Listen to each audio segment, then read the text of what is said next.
Start for cooking. 800 টাকার ইলিশ 5 piece এসেছে, 2, 4, 6 আর লেজ মাথা 6 পিস মাছ আর লেজ আর মাথা দিয়ে 8 পিস। 8 পিস বলা চলে না, 6 পিসই ধরেন মাছ আর মাথা আর লেজ ধরে দিলাম। এটা হালকা করে ভাজে নিচ্ছি একটু। আমি দেখাবো আজকে কাঁচকলা দিয়ে ইলিশ মাছের রেসিপি। কাঁচকলা দেখেন কি সুন্দর করে কাটছি, মানে সবটা একরকম হবে। তারপরে কিছুটা তেল দিয়ে আমি ইলিশ মাছ যে ভাজছি ওই তেলটা শিলের মধ্যে কিছুটা তেল দিয়ে জিরে ফোড়ন আর কাঁচা লঙ্কা দিয়ে দিচ্ছি। এখন হচ্ছে আমি লবণ হলুদ নামা খাইয়ে কাঁচকলাটাকে সুন্দর করে আগে আমি গরম জল দিয়ে ধুয়ে নিচ্ছি। আগে দিচ্ছি কাঁচা জল দিয়ে, তারপর লবণ দিয়ে, তারপরে গরম জল দিয়ে ধুয়ে নিচ্ছি, যাতে কাঁচকলার কোনো কষ বা কিছু মাছের ভিতর যায় না যায়, তাহলে মাছের ফ্লেভার নষ্ট হয়ে যাবে, গ্রেভিটা নষ্ট হয়ে যাবে। কাঁচকলা একটু কষ্ট এটা সুন্দর করে ধুতে হয়। এই যে মশলার মধ্যে একটু জিরে বাটা, এই যে একটুখানি জিরে বাটা দেবো আর আমি লবণ হলুদ দিয়ে দেবো এর মধ্যে।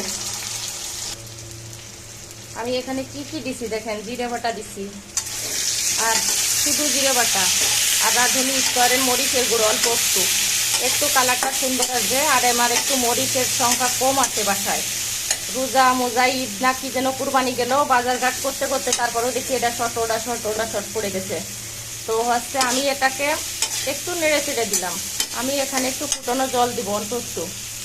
এই দেখেন আমার জল ফুটানো আছে, এই মাত্র ফুটালাম, টক বক করে ফুটাই ফেলছি। আমি একটুখানি যে ফুটানো জল দিয়ে দিলাম। রান্নার মেন হচ্ছে পদ্ধতিটা যে আপনি যদি গরম জল দেন, ফুটানো জল দেন রান্নার মধ্যে, তাহলে তরকারিটার টেস্টটাও ভালো হবে। আমি এত গরমে সকালবেলা রান্না করে টেবিলে রেখে দেই, রাত্র 12টা পর্যন্ত আমার তরকারি আলাই না, নষ্ট হয় না। এই দেখেন আমি কতটুকু সময় ইলিশ মাছ রান্না করি আপনাদের দেখাই। এটা 10 মিনিট লাগবে সর্বোচ্চ। কাঁচকলাটা তো আগেই ভালো করে ধুয়ে তারপরে গরম জলে ভিজিয়ে রাখছিলাম, ফুটানো জলে ভিজিয়ে রাখছিলাম, অনেকটা সিদ্ধ হয়ে গেছে। তারপরে তেলে ভেজে নিলাম। এখন আমি এখানে লবণ মরিচ হলুদ সব অ্যাড করে দিচ্ছি, ভালো করে ম্যারিনেট করা হয়ে যাচ্ছে। কি রান্না করবো আর কি কথা বলবো আপনাদের সাথে, কাশবো না কি করবো, একে তো অসম্ভব গরম। এই দেখেন এই যে ফুটানো জলের মধ্যে দিয়ে দিলাম। কি হলো, এখানে যে কিছুটা তেল আছে তেলটা ধুয়ে চলে যাবে। আমি দেখেন এর সাথে এই যে এটাকে সুন্দর করে ঢেলে দেবো, ঢেলে দিয়ে একসাথে উঠে রেখে দেবো। এই দেখেন আমি ঢেলে দিলাম মাছটা।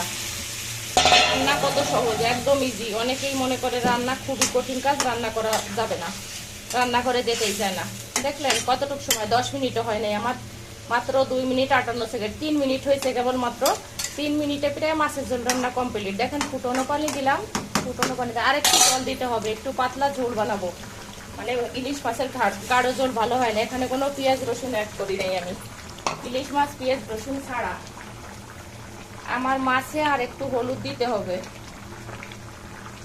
এই যে 1 ফুটা হলুদ দিয়ে দিলাম। আমি বেশিরভাগই কাঁচা লঙ্কা ব্যবহার করি, আজকে একটু মরিচের গুঁড়া দিছি যেহেতু আমার কাঁচা লঙ্কা বেশি নাই এই কারণে।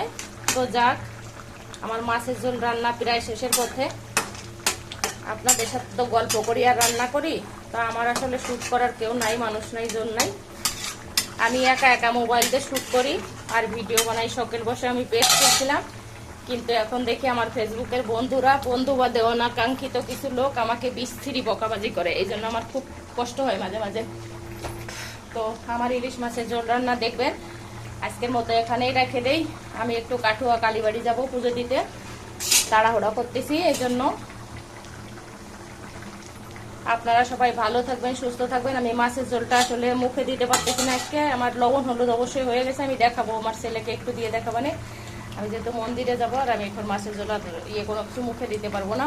তো আমার মাছ রান্না দেখেন, এটা হচ্ছে 800 টাকার মাছ। 800 টাকার মাছ রান্না করলাম। মাছ আজকে কি রান্না করবো, এই যে মুরগি দুটো, এখানে মুরগি পুঁই শাক, মুরগির ঝোল করবো, পুঁই শাক রান্না করছি আর মাছের ঝোল করলাম।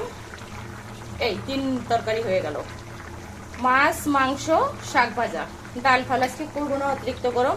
তো সকলে ভালো থাকেন, সুস্থ থাকেন, আমার পেজের পাশে থাকবেন, আমার পেজটাকে লাইক কমেন্ট শেয়ার করবেন, আর আমার ইউটিউব চ্যানেলটাকে সাবস্ক্রাইব করে দিবেন। আমার ইউটিউবের নাম হচ্ছে রিতা নাগ ডেইলি ব্লগ, ইংরেজিতে RITA, একটু স্পেস দিয়ে এনেছি। আর আমার পেজ হচ্ছে মিথিলা বোস, মরিষি থরেশি লয়াকার, একটু স্পেস দিয়ে বউকার দন্তেশ্বর। তো সবাইকে অনেক অনেক ধন্যবাদ। আজকের মতো এখানেই রাখছি। সবাই ভালো থাকেন, আমাকে আশীর্বাদ করবেন।